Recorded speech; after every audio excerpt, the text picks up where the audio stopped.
Welcome to the Nurturing Parent Podcast. We are so happy to have you join us. And today is a big topic that I think most of you can relate to.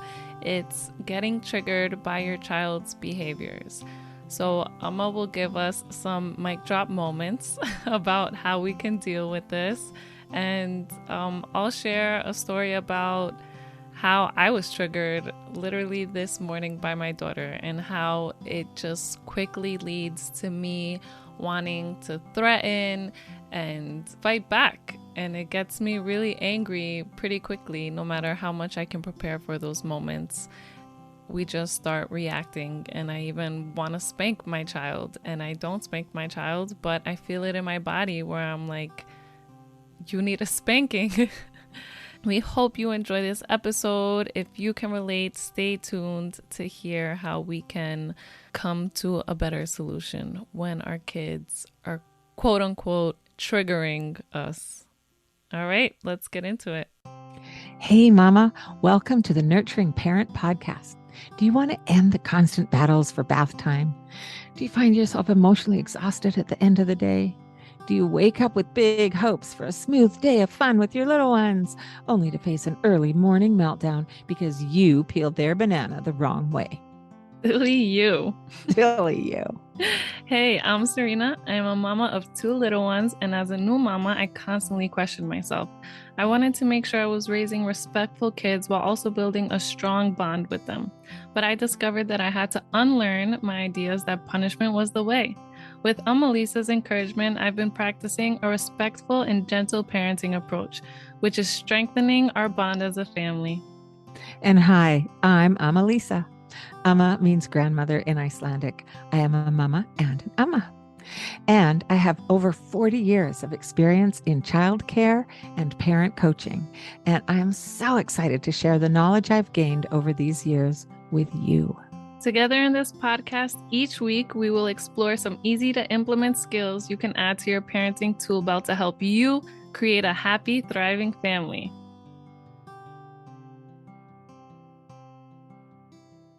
Hello, beautiful parents.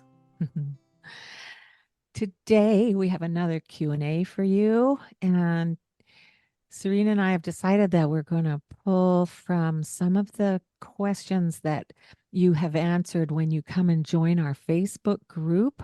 One of the questions we ask is, what is one of the main issues you are dealing with right now? So we're going to draw from that beautiful collection of challenging things that you are dealing with. And we're going to do it anonymously because we're not taking the time to reach out and ask for your permission to use your name. So we'll just read your response to that question. And here's this one for today. This mama says, I want to get less irritated with my children because it's not my children's fault. I'm annoyed. It's my fault. And I want to be able to connect with them more and play with them more. So this is really, really powerful.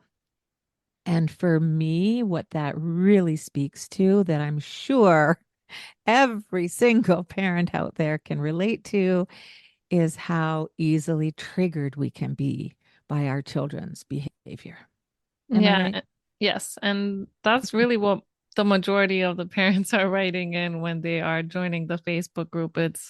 They want to stop yelling so much. They want to learn how to calm themselves down as well as their kids. And so it's A occurring a universal lot. theme. Yeah. And I actually experienced that this morning with my 3-year-old on our way to daycare. She did not want to go to school.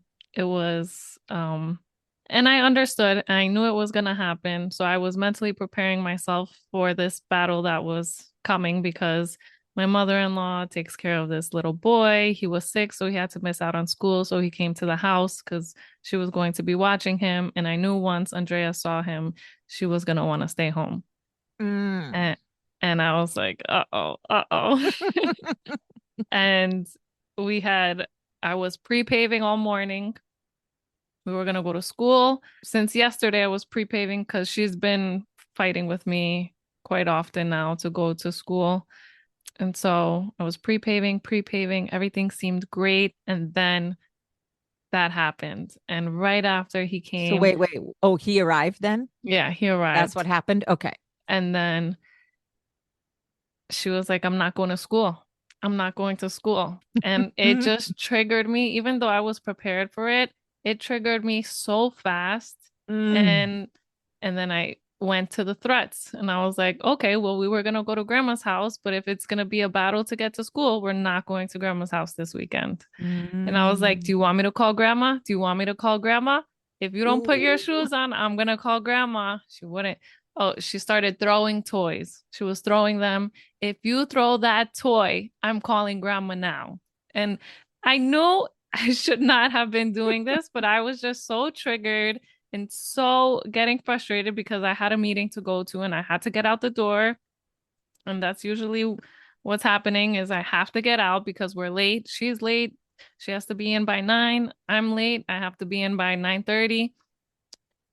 And so Mm. we started with the threats and she would not put her shoes on. I would put them on. She would kick them off. And then I was getting to I wanted to give her a spanking and I don't spank her, but I feel it in my body. You I want could to feel spank the her. feelings. Yes. Yeah. Yeah. I Okay. feel it in my body that that's my reaction. I want to spank her like I'm gonna show you. You have to do this. Listen to me. And she would not put the shoes on. So I was like, we have to get out the door. So I just carried everything. She wouldn't put the shoes on. I carried the shoes, the jacket. Now I'm feeling really frustrated because I'm juggling everything in my arms. She's heavy. I have to take her cousin to school too. Thankfully, she was cooperating. And then we got to school and I was like, I have lower back problems. I was like, I'm not going to carry her. She loves being carried. I'm not going to carry her into school if she doesn't want to put her shoes on. She doesn't want to put her shoes on. She's going to walk on the and it's it snowed, so it's wet. There's snow on the ground. And I'm like, I don't know if this is cruel and unusual punishment, but I'm not carrying her and she's going to have to walk. That's the consequence. You don't want to put your shoes on, you have to walk in your socks. Hmm. And so we had to walk across the parking lot with her socks on. And I got some parents staring at me, but I wasn't going to be carrying her. And that was that this morning. And so I texted Emma right away. Yes, you did. Uh-huh. But So yeah, I was very triggered. that is the perfect example to go with this listener's question. What do we do when we get triggered, you guys? That's a beautiful, frustrating, difficult example of being fully triggered. And for you, Mama Serena, thank you so much for your honesty and for really being vulnerable with our listeners in so much as just telling them like it is. Because I think for you, listener, if you've got a child who's triggering you at home, now you get to feel you're like, okay, Mama Serena doesn't have it all together all the time. Okay. I don't have a little one underfoot all the time. And I'm not even doing childcare currently, but even childcare is like, it's easy for me to pull on my best suit for my job, right? But when you're parenting full time, you guys, trigger all the time, right? Every day, at least one, if not a dozen or more triggers. So thank you. Thank you for sharing that so honestly and giving us the full picture. We've That's what got I'm lots here to for. work with. Yeah. Lots to work with. Okay, so and it's really funny because I hadn't heard that whole story, but as I was finishing my notes for today, it just ties in so beautifully. The first part that I want to say is what we have to know about triggers is that when I get triggered, it's my trigger. It's not what someone did, in this case, your 3 year old did to you or did in general. It's not her behavior, it's your thoughts about what she did. So let's just go into that. Let's unpack that a little. So she was resisting going to school. I'm not going to school. And now I'm throwing things. And now I'm doing this. And now all the behavior. And what were the thoughts in your head? Well, when she was throwing things, I was like, who is this child? Like, my little angel does not throw things. She always is such a little angel. And why are you throwing things? Like, we were pre-paving. I was doing everything in my power to make this morning go smooth. And Mhm. I was PO'd because I knew once the kid had arrived, I knew this was going to happen. Uh, Mhm. I was PO'd at my mother-in-law for not warning me and helping me get that information. So I Mm. know we should get out the door before he arrives. So Um, good. Okay. Let's take some of those things. So one of the things, the next piece that I wrote down in my notes, and let's just go over these, is what is beneath our irritation? What is beneath anger? What are the layers that are actually at play here? Um, and on the top of my list says our overall exhaustion, perhaps. And I don't know how you were feeling this morning in that regard, but if you listen or if you think about when you're getting triggered by your child, are you full of energy or are you typically parent of a toddler or more than one toddler, kind of tired and exhausted all the time? So there's that as a common underlying factor. Do you feel a lack of support, whether it's from your partner, in this case, your mother-in-law, in somebody else around you, your own parent, or maybe you are trying to lean on your mother for some support in these early years of parenting? Are you feeling a lack of support? When Serena and I started the podcast, we called it We Are the Village Parenting Podcast because we could see we had this common vision of how we as a society are lacking the village. We're lacking that support, right?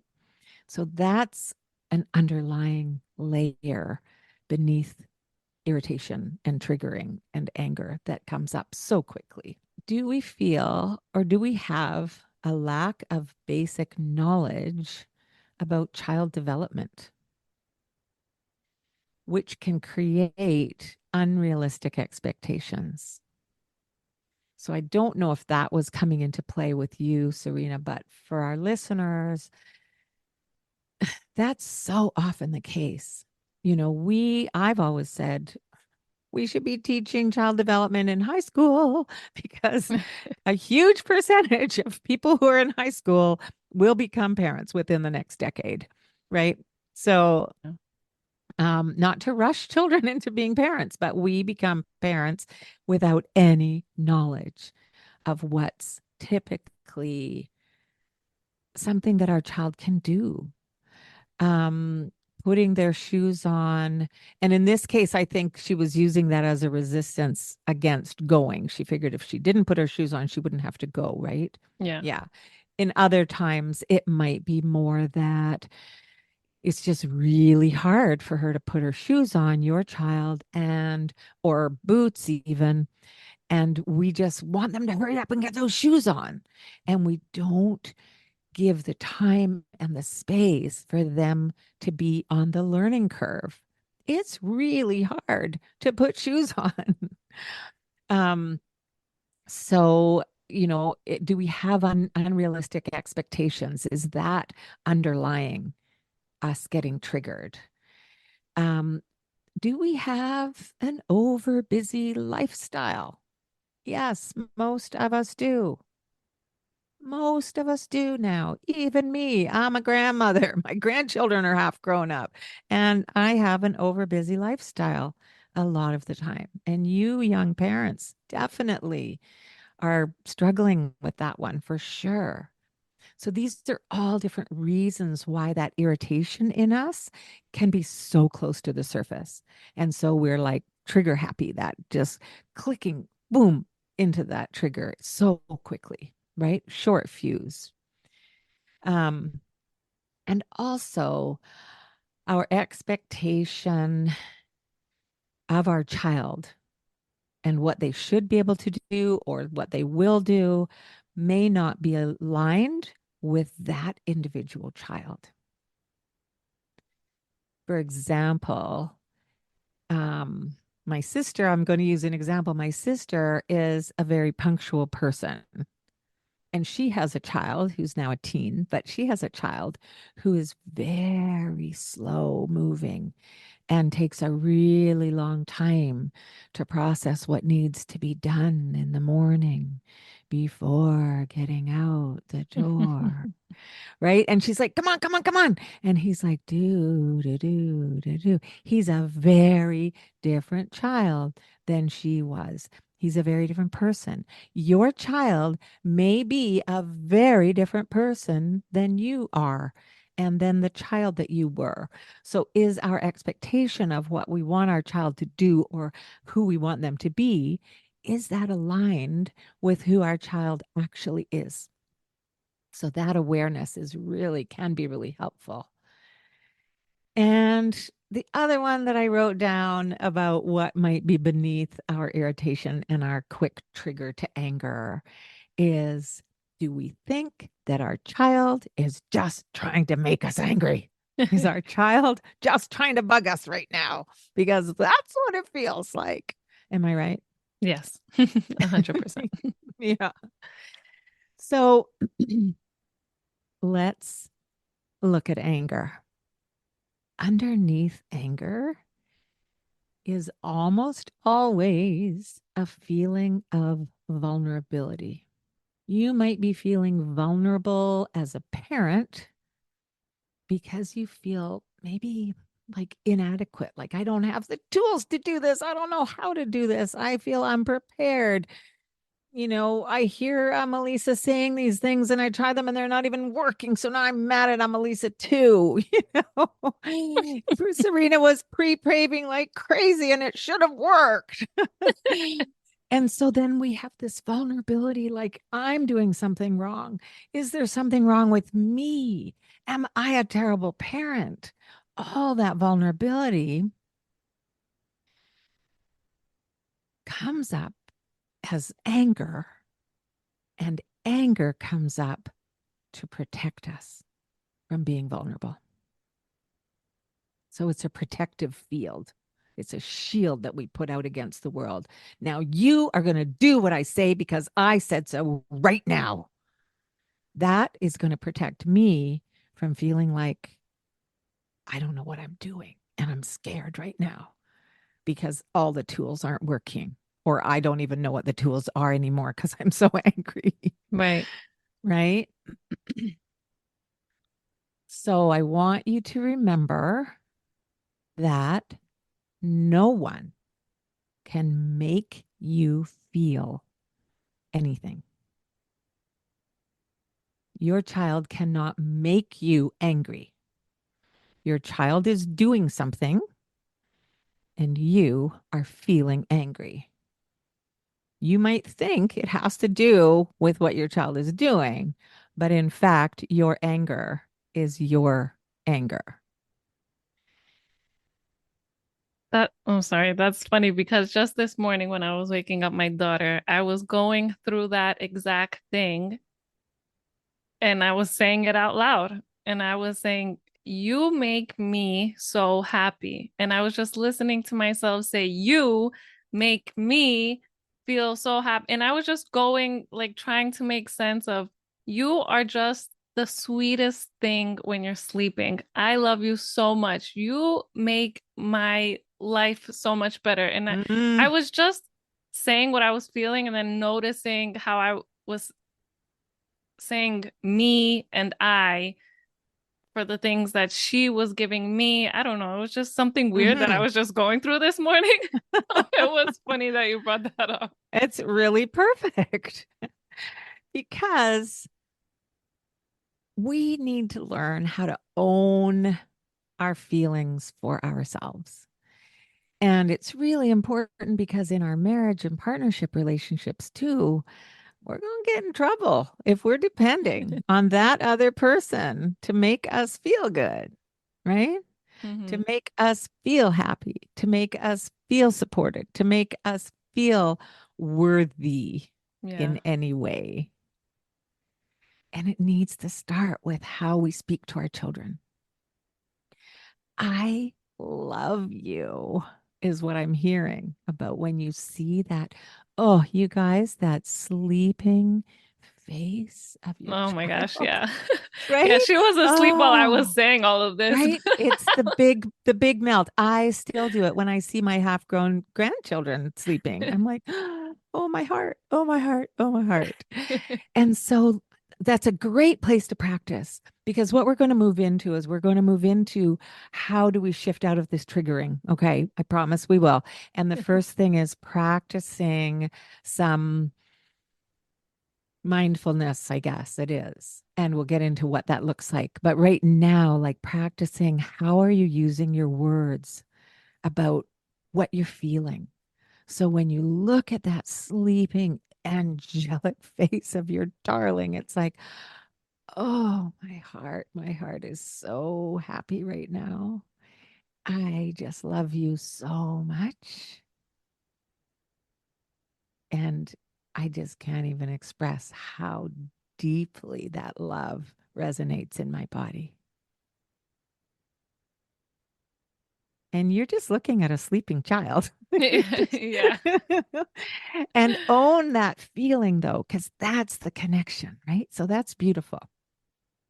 But don't use the you. You make Yeah. me so happy.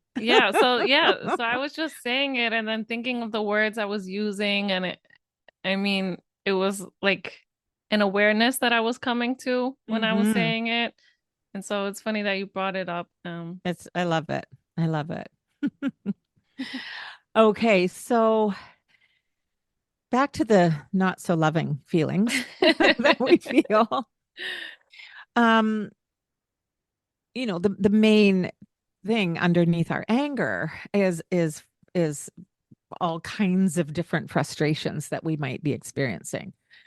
We might be experiencing frustration about how long it takes our child to do something, to put their shoes on, to do what I'm asking them to do because we have to get out the door now. We might experience frustration about how long it takes them to learn how to put their own boots on. How hard can it be to slip your feet into your boots when you're 1.5 or 2 or 3? Sometimes it's really challenging to put boots on. So there might be frustration about how long it's taking them to learn. And again, that ties in with, do we have a basic knowledge of child development? So I encourage you to educate yourselves about child development. What should you be able to expect from a neurotypical developing child? And there's a big window of what's quote unquote normal, but it would be really helpful for you to look. If you have a 1 year old, look up 1 year old development, 2 year old, 3 year old, all that. Okay. Um,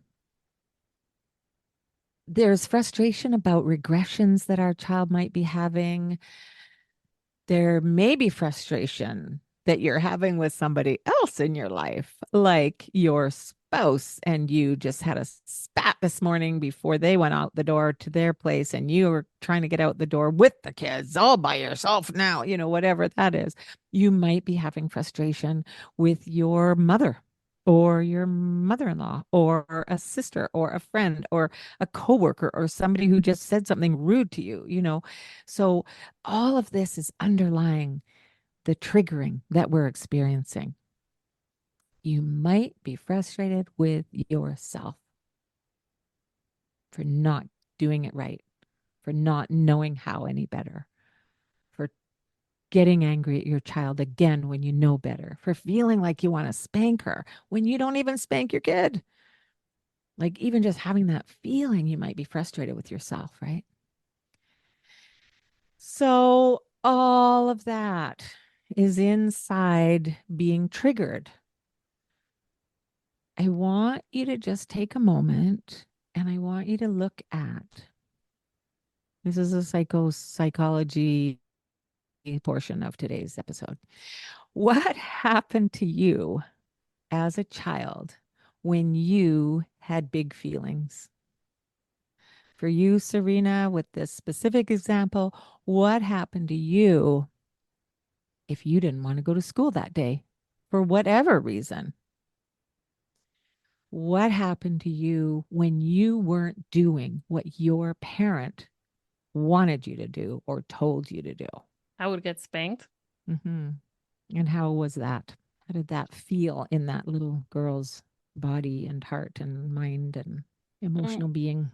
When I was little, it was scary. Mm-hmm. Yeah. If we look deeply and find the times when we felt out of control in our world as a child, when we got spanked, when we got yelled at, when we got in trouble in some way by that parent who we were relying on to be our guide and our safe place, when we look at those places, I will suggest that that is where our feeling of vulnerability stems from. That vulnerability that you feel when your child is resisting putting on their shoes this morning is not about your child not putting on their shoes. It's about your child inside your big adult body feeling vulnerable. Does that make sense? It does. It was like a mic drop moment for you right there. Nice. Emma's a mic drop moment. So, okay, fine, Emma. Here's the psychology. What the heck do we do with it? Let's get some practical stuff happening here because I don't want to leave you without the practical. So, what I want you to practice, I want you to be aware that the triggers that you're experiencing with your child's behavior is not about your child's behavior. It's inside you. And we each need to own our triggers. I have my mom visiting right now, you guys. I'm 60 something, she's 80 something. I still get triggered. We both still get triggered by each other. It's like, oh, look, there we go again. We just got triggered. I mean, this is lifetime. This is lifelong stuff, right? So you're not doing it wrong. Number one, you are not doing it wrong. Be gentle with yourself. When I read the comment that this listener had written to us, she said, I'm angered. It's my fault. What I want to tell you is it's okay. Be gentle with yourself. Show yourself and your inner child, if you will, the compassion and the loving nurturing that you are learning to give your children. I want you to, number one, give that to yourself because your inner child needs that little girl that's scared and has hurt feelings because you just got spanked or in trouble. She needs you. So I Okay. just want to, if I could just put it Mhm. together so the listeners and Yeah. I make sure that we have that part, your mic drop Yes. moment. So Yes. me reacting to my child in that moment is really baby Serena when I was getting yelled at or spanked. So my anger is me protecting myself from little Serena getting yelled at and feeling scared. That's me putting that wall up to protect myself. Hmm. Yes. This is what psychology has shown us over recent decades. And nobody told us when we signed up for parenting that we were actually going to have these little mirrors in the form of our children who show us where we still need to be healed from our childhood wounds. Right. And that's what we get to do if we Yeah. show up like this. And that makes sense with if I look at the cycle and me doing that to protect myself and yelling at my daughter now that I'm bigger and I'm bigger and louder than she is, and then her growing up and doing the same thing and continuing that cycle. Yes, yes, yes, yes. There's a book I'm going to send you for her birthday coming up. A kiss and a touch and a hold. I can't remember which order they go in, but it tells this beautiful story about how a mama promises to yell less at her little girl than she got yelled at by her mama. And it's about breaking that cycle. And you guys, as nurturing parents, that's my dream. That's my hope for you, is that you just break some of the cycles. You're not going to do it perfectly. I didn't do it perfectly. None of us do it perfectly. There's no such thing, in fact. And we can break the cycles. Okay. So, yes, thank you. That's the vulnerability. I'm scared. It's also um, an intrinsic that mammal in us. It's like, "Oh, something's wrong, something's happening. I've got to like jump up here and protect myself." And so one of the things to do is to let yourself know in that moment of you feel the trigger, go, "Oh, okay, my child is refusing to put their shoes on and now they're throwing toys." If you can narrate what's happening, even just inside your head, you don't have to say it out loud. That might really irritate them. If you can narrate what's happening, oh, wow. Okay, my heart is racing. My child is refusing to get out the door. I'm running late. She's running late. Ooh, I feel like my breath is, I'm tightening up my jaw and my like notice all the things that are happening and take that moment. If you narrate it to yourself, okay, now she's picking up toys and throwing them. Woo, that's really pushing my buttons. Okay. All right. I have to remember that I am safe. My animal instinct wants me to react right now and stop this. That's my vulnerable child wants protection. And I am safe. This is a 3-year-old who's throwing toys. It's okay. I am safe. So that's coming in and breaking that instinctual pattern of, attack when we're being attacked. And when our toddler or whatever age our child is acting out in those big ways, it feels inside, like instinctually, like an attack. Yeah. And in fact, we're safe. So the goal is to respond rather than react. So, in that moment when she's now picking up toys and throwing them around, and you're like, oh my goodness, what could you do now in retrospect? What could you do in that moment that might have been different than what you did this morning? Well, instead of pretending like I was calling her grandma and telling her grandma that she's not Mm, gonna see her this weekend, I could have let go of, I think I was gathering like all my things and threatening her with the call. I could have picked her up and held her, or I mean we were fighting a lot, so I mean instead of fighting, I could have just been trying to connect with her, mhm. Yeah. sit with her and explain to her, I know you don't want to miss out. You see that your friend just got here, but we have to go to school. And I know it's not fun. I didn't like going to school either. Mhm. Yeah. So I hear there you're acknowledging her feelings. You're acknowledging the upset. You're doing your best to connect on some level. I get you're upset, and this is what we need to do now. Yeah. And so in that response is you choosing how to be with your child at that moment rather than just that knee-jerk reaction that anger brings up, that triggers bring up for us, right? Right. And because either way, she's still not gonna cooperate probably. And slip her shoes on and walk out the door Yeah. with me, but it's an Yeah. easier way than us just being mad at each other and yelling at each other, and we're still Hmm. getting out the door. Yeah. And you might need to pick up your child and carry them to the car and buckle them in the car seat.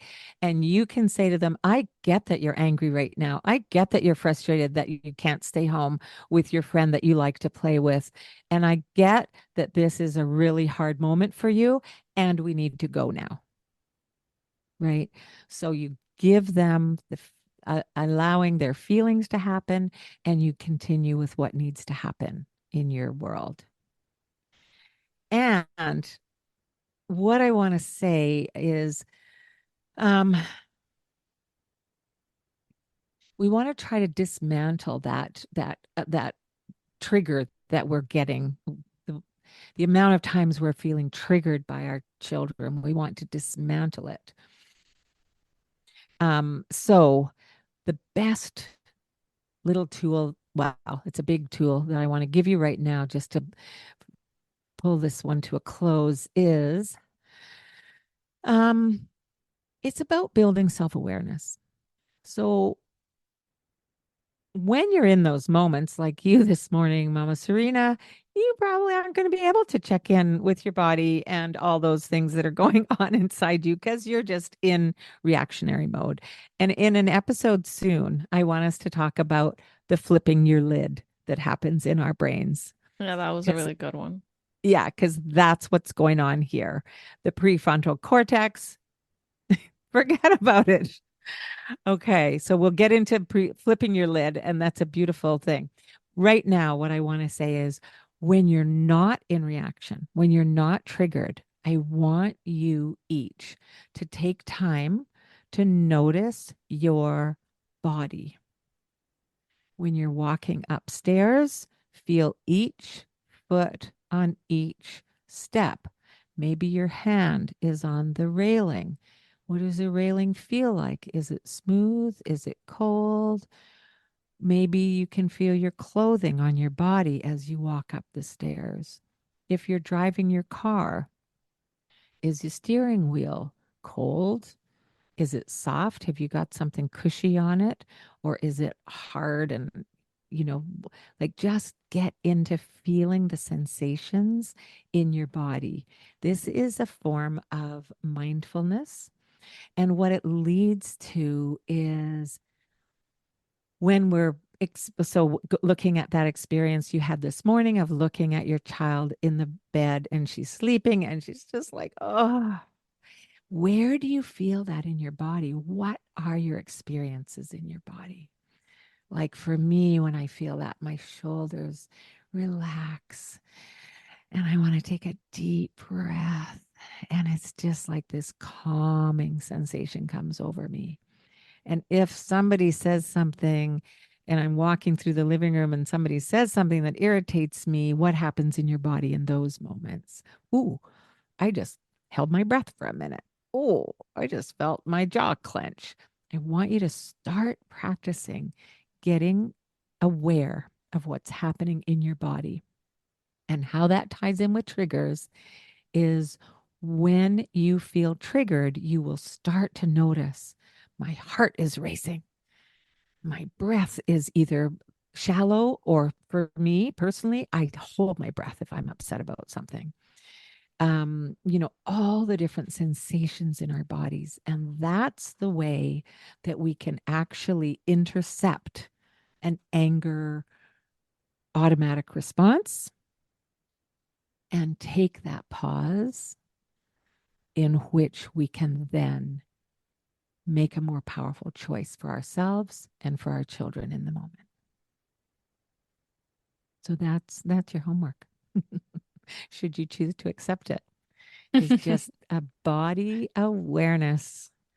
Every day, I want you to practice it 3 times minimum at different times of the day in different kinds of situations and just get into your body. What's going on? I 'Cause like that. that's how you'll intercept the trigger. And it sounds small, but I think that that really does go a long, long way. Mm-hmm. Yeah. Thank you. Yes, indeed. All right. Well, I hope that that is helpful for some of you. And I do hope you practice and let us know. Okay. Anything else? We all good? Sounds good. Thank you for all your Amma advice and wisdom. You always knock it out of the park. Oh, thank we you. we always say before and after that was a good one. We hope you feel the same way, listener. We really do, because we're actually here for you. And we love you. Okay, so to dive into my gems from this week's episode, the first thing is really just literally understanding that when I get triggered, it's my trigger, it's not her behavior. So it's the thoughts that are coming up for me that are actually triggering me. It's not the behaviors that my daughter is showing.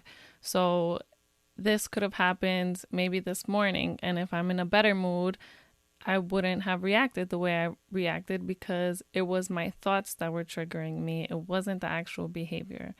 This happens sometimes when my husband's just joking with me. Sometimes his jokes can trigger me if I'm like cranky, I'm not in the mood, if I have a pile of laundry that I have to do and he's being playful and I just don't have the time for it. And then sometimes he could do the same thing and I'll be playful back because it's my own thoughts that are triggering me. It's not his actual behavior. So really just understanding that can take us a long way. The next gem is that tool of narrating the feelings that are coming up for you when you are feeling this way. So if my daughter's throwing things, like that can really upset me, but you know, it will kind of calm that down if I'm just like, oh, she feels like throwing things today. It just changes my mood, not my mind. And that's a tool that we use. So that's a great tool to use for ourselves, is to change the mood, not the mind. And that's narrating the feelings that are coming up for you. That also gives you something to do instead of reacting. So it's a good space filler there. And then lastly is building that self-awareness. And like I said, this can sound little, but it can take you a long way. And it's something that I try to do as often as I can now that I'm aware of that it's a thing. And another way that I do it is just literally tasting the foods that I put in my mouth, because sometimes as moms, we're rushing to do things, or we just feel like we need to put something in our bellies. And instead of just filling myself, I try to actually taste the foods that I'm consuming and savor them. Or my coffee, I try to savor my coffee in the morning before it's freezing cold. So these are all good practices, and we promise you that if you start putting them into practice, you will notice how far it can bring you in your parenting journey. So thank you so much for joining us. We can't wait to see you again next week, and we hope that you have a lovely week and start putting these things into practice. And if you do, let us know how it's going. We love hearing from you, and we wish you the best. I want to sing with you. I want to dance with you. I want to laugh with you. Oh, how I love to be with you. I do.